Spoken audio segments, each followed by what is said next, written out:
నిరుపేద కుటుంబానికి ఆర్థిక సాయం అందించిన జనసేన నేత జ్యోతుల శ్రీనివాస్. పిఠాపురం నియోజకవర్గం గొల్లప్రోలు మండలం చేబ్రోలు గ్రామ కాలనీకి చెందిన మొండి శ్రీను అనారోగ్యంతో మరణించగా జనసేన నేత జ్యోతుల శ్రీనివాస్ ఆ కుటుంబాన్ని పరామర్శించి ఆర్థిక సాయం అందించారు.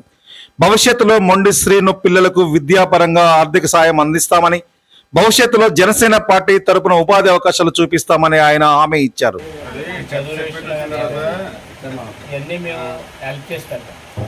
మీ ఇక్కడ మన గౌరవం అనే వీళ్ళందరూ గోపి వాళ్ళందరూ ఉన్నారుగా, వీళ్ళందరూ మీకు చదువులకి కావాల్సినవన్నీ నాకు చెప్తారు.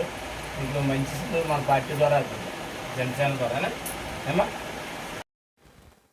ఈ కార్యక్రమంలో చేబ్రోలు గ్రామ జనసేన నాయకులు ఎలుగుబంటి దొరబాబు, చేదులూరి త్రిమూర్తులు, అల్లం దొరబాబు, ఇతర నాయకులు కార్యకర్తలు పాల్గొన్నారు.